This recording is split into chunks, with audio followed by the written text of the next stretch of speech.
have time to do this. You can walk back there if you want to. You can just stay. It's up to you. So I do want to share a quick story about Mike, just to give you, well, at least I know I'm only I'm the MC, but I get to talk because I have the mic, so I can kind of say whatever I want here. I do want to give you some perspective from my point of view on Mike's passion about the game and more importantly, leaving a meaningful legacy on the game in our great state. So some of you may know I'm the chairman of the Herman Sani Scholarship Selection Committee. And you heard me make a reference earlier about Echo Valley hosting the Sani starting back in 2013, I think it was. What you may not know is we had, at the time, just launched an aggressive fundraising campaign called Secure the Sani, because at the time we were paying out more for the scholarship than we were taking in from a fundraising standpoint. And if you know anything about math, I work for Wells Fargo. That's not a sustainable model. That doesn't work very well. So that year, after Mike met our scholars, learned a little bit more about Herman Sani himself, I got a call that he wanted to get together and chat with me over lunch about the scholarship and what it meant. I still remember vividly most of the details of that lunch. Mike was an intimidating guy for me back then, just for the record. I was kind of new on the board. I wasn't sure what I was doing. I'm meeting with this guy named Mike Coppola. I didn't know what was going on. He asked me a couple of questions, and within a few minutes proceeded to make the most meaningful philanthropic gesture I've ever personally seen. I walked out of that meeting somewhat dumbfounded. I called Chad and Bill, and in a staggered voice said, "I think we just secured the Sani." And they said, "What?" And I said, "I think we just secured the Sani." Mike's going to tell you more, I'm sure, about that. Charlie's going to talk more about other areas that Mike has contributed, his time and his talents. But I would just tell you, Mike, personally, from the bottom of my heart, thank you for everything that you've done for the game of golf in the state of Iowa. It means the world to us, and congratulations. So with that, Charlie. Thank you. This is a big job. I'm not sure where to start. But I think it might be appropriate to read a poem that was read to me as a young boy. I didn't understand it when my mom read it to me then, but I do now. Two roads diverged in a yellow wood, and sorry I could not travel both. And be one traveler, long I stood, and looked down one as far as I could, to where it bent in the undergrowth. Two roads diverged in a wood, and I took the one less traveled by, and that has made all the difference.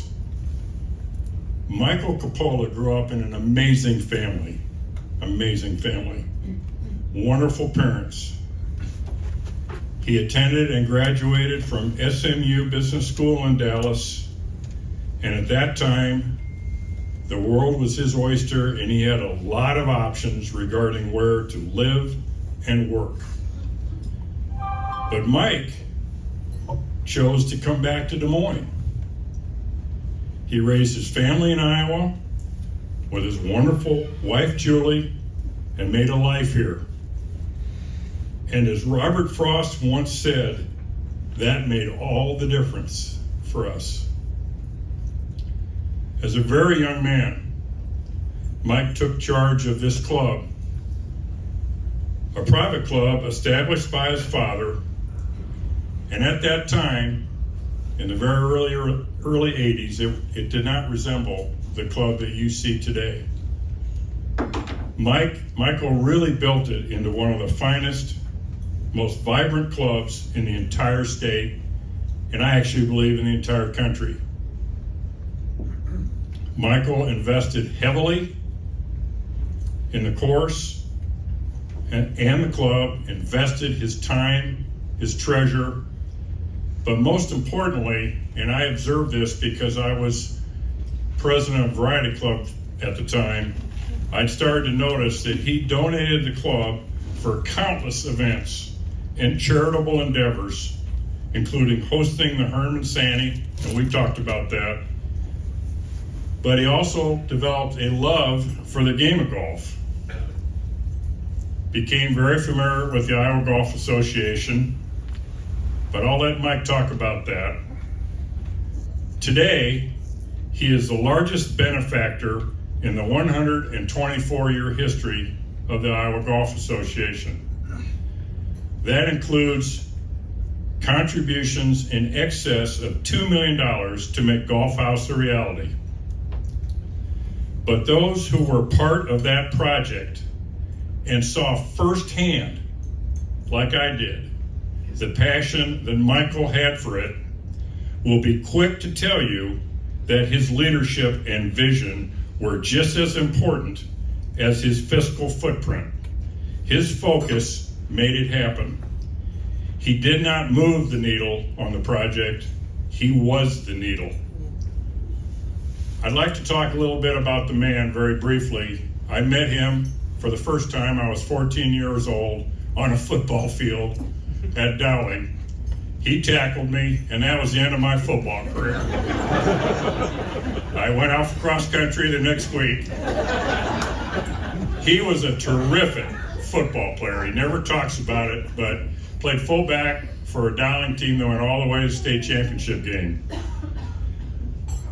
I was his classmate. We were both in the same class, but what I admired about him, I got bullied a little bit in high school. I weighed about 115 pounds. I was kind of a nerd, maybe I still am, but I got bullied. And Mike stood up for me more than once. He has a fundamental sense of fairness. He's tough, he's strong, he's intelligent, he's driven. He's been a success at everything he has done. I'll give you this analogy. While I was playing checkers, he was playing chess on 3 levels like William Shatner in Star Trek. He was awfully good at it. But most importantly, I would add this, he makes it so much fun. He has a wicked sense of humor. To me, he's always the smartest guy in the room, but you look forward to meetings, you look forward to opportunities when you might be able to work on a project with him. And it's just been great to be a very small part of his life and the projects he's worked on, including the Golf House. I think he is truly one in a million. Mike, please come up here. Yes, I'm that guy. Thank you, Charlie. Charlie said we go back 50 years. Charlie, I want to say thank you to you for your friendship and support. Words cannot describe the level of gratitude I have for your passion for golf in the state of Iowa. I love you, my friend. I'd like to congratulate all the recipients tonight. It's most certainly an honor to be getting inducted along with all of you. Thank you to the committee that selected me. I'm humbled and grateful that you selected me with so many worthy candidates. Thank you. Tonight I'm going to tell you a story about being inspired, how following in others' footsteps is powerful. While I've been very involved with this club for close to 50 years and have done some wonderful work, I'm actually not going to speak about that tonight. Tonight, I'm going to speak about my journey with the IGA and what that meant to me and what I believe that means to all of you. This story starts back in 2013. I was approached by Bill Dickens, Steve Germeyer. They asked me if we would consider hosting the Sani tournament, Sani golf tournament. I knew this was a long-term commitment, so I didn't take it lightly. I did my research on Herman Sani. All I can say is this was an extraordinary man. He did things for the game and humanity that put him in the hero category in my eyes. I felt a connection with this man. He was born about the same time as my Italian grandfather. Both came over from Italy about the same time. This man inspired me. I admired him. He made a difference for me. That same year, I was invited to the Sani Scholarship dinner. I ended up in a room full of parents and young men and women who were recipients of their respective awards. I watched intently because there was something very special in the room. They were coming up and thanking me. Unprovoked, I'm sure, but thanking me for the opportunities that the IGA had afforded them through these scholarships, some of whom suggested that they would not be where they are without this wonderful opportunity. It was that sincerity that spoke volumes as to what the IGA was doing. The IGA was in fact sending kids to college. It was one of those moments of truth. The IGA was much more than what I thought. From that moment, I was confident whatever money we gave as a family to empower this wonderful cause would be money very well spent. So thank you to Steve, thank you to Bill, and all the others that encouraged me to get involved. That night was definitely the impetus for my brothers and I to make the commitment to the Sani Scholar Endowment Program in 2014. I believe it continues to be the best work that the IGA does. I know it's the most rewarding for me. There are moments in one's life that we're presented with challenges, and inherent in those challenges there are opportunities. Some refer to these as moments of truth, clarity, divine intervention, call it what you will. That happened for me in 2013 and peaked in 2021 when the building idea for Golf House resurfaced. And of course, my friend Charlie Taylor got involved. The stage was set, the team of Charlie and Chad, and the incredible team assembled, all passionate and fully committed to this wonderful goal. Everyone was so integral to the success in their own unique way. The ingredients were all there, and the testament to this energy is the building sitting on 9 Green of the Creek Course, what we call Golf House, Iowa. Now, for the first time under one roof, the Iowa Golf Association, First Tee of Iowa, the Iowa Turfgrass Institute, and the Iowa Golf Hall of Fame Museum. This is so much more than bricks and mortar. This is the heart of golf in Iowa. This would be where the stories are told, where legends are not forgotten, where dreams are brought to life, and most important, where lives are changed. Herman Sani would be proud. So should all of you. I know I am. So thank you to Charlie for your unwavering commitment, to Bill for planting the seed and continuing to plant it through the years, to Chad and his team, all of whom are so uniquely talented and contributed so much. Thank you. Mark Gambiana for leading the fund drive and being such a pro at doing it. Steve Jermeyer for always being able to tell the story like only a Sani scholar can. Rick Brown, what a gifted man who instills confidence in all of us about the history of golf in Iowa, and his ability to tell a story is unmatched. So to all the donors, large and small, for trusting and believing in this, I thank you, we thank you. You should all be very proud. I must thank my partners and brothers, Art and Head, who trusted me to care for Echo Valley. It gave me the platform to do the work we have done here. It allowed me the canvas to paint the picture of what we see here today. and what our legacy will look like in the future. The one thing I know for sure is this is the beginning. We are not finished. There is so much more to do. It's only limited by our imagination. I truly believe that. Thanks to the people that have worked with me through the years in my business career. Matt Mathias, our general manager and director of golf. He is the most gifted manager we have had in the history of Echo Valley by far.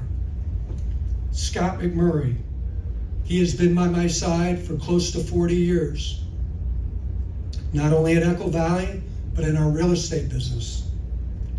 And of course, Lisa Glass, who has been my personal attendant and office manager, assistant manager in the Iowa office for over 20 years. Thank you to all of you. To my daughters, Jessica and Taylor, my son-in-laws, Adam and Ryan, and my 4 beautiful grandchildren, 2 of whom are sitting out there today, Rome and Callum, Freya Jane and Shepherd could not make it. Babu loves you with all his heart and more. Thank you to my wife, Julie, who has supported me through my business career, which spans 46 years. We met 50 years ago in Iowa during our first year in college. She was at Iowa, I was at Miami. This journey has taken us from Iowa to Miami, to Dallas, to Houston, and back to Iowa and Arizona, where we share equal time in both those states. You have been by my side the entire way. For that, I am grateful. I love you, dear.